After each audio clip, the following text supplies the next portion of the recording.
Good morning, dear aspirant. To start with today's news, martial law. This comes under GS2 polity. So, South Korea's president declared martial law, accusing the opposition of being anti-state forces. So, this is a shock declaration in that country because martial law will obviously suspend the ordinary law, and the government of a country will be taken over by the military tribunals. So, Article 34 of that constitution contains the provision related to martial law. The martial law has been borrowed in India from the English common law. So, martial law has not been defined anywhere in the constitution. It is implicit in Article 34. Article 34 says that Article 34 of Constitution of India states that restriction on rights conferred by Part 3 while martial law is in force. So, power of Parliament under this section is subject to the following two conditions. The Act must have been done in connection with the maintenance or restoration of order. Martial law must be in force in the area where the Act was done. It affects only fundamental rights. It suspends the government and ordinary law courts. It is imposed to restore the breakdown of law and order due to any reason. Can be imposed only on three grounds, that is war, external aggression or armed rebellion. It is imposed on some specific area of the country. During the operation of martial law, the military authorities are vested with abnormal powers. The Supreme Court held that the declaration of martial law does not result in the suspension of the writ of habeas corpus. MH-60 Romeo helicopter. This comes under GS3 Defense and Security. US has approved this deal to sell India support equipment for MH-60 or multi-role helicopters under its foreign military sale program.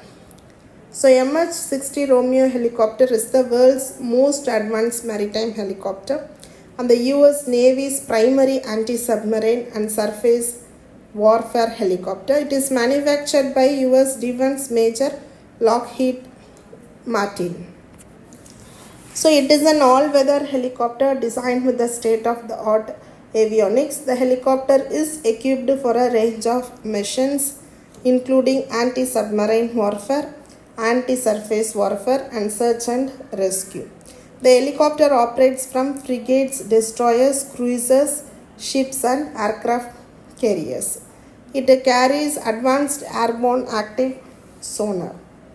Weapons include torpedoes, air-to-ground missiles and rockets.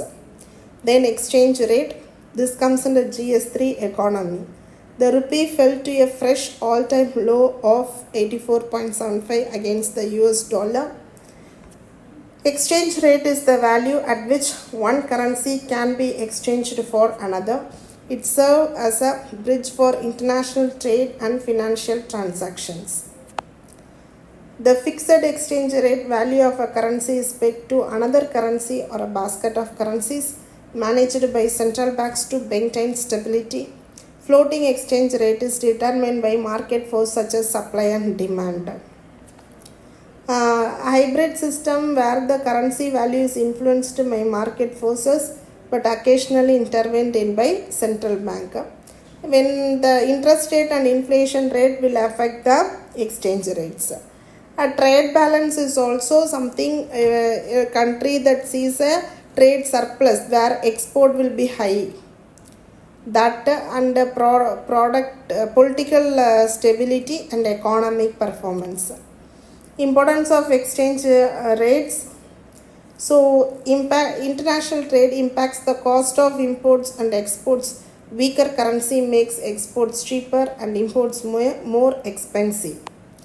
Influences the cost of traveling abroad and spending in foreign countries. Rapid fluctuations can lead to inflation or deflation, impacting the economy's overall health.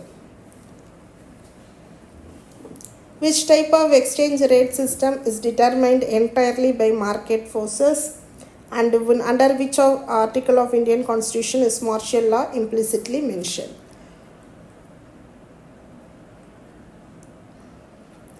And discuss the impact of exchange rate rate fluctuations on India's economy, focusing on international trade, foreign investment and inflation, suggest measure that the RBI can take to stabilize the rupee against major global currencies.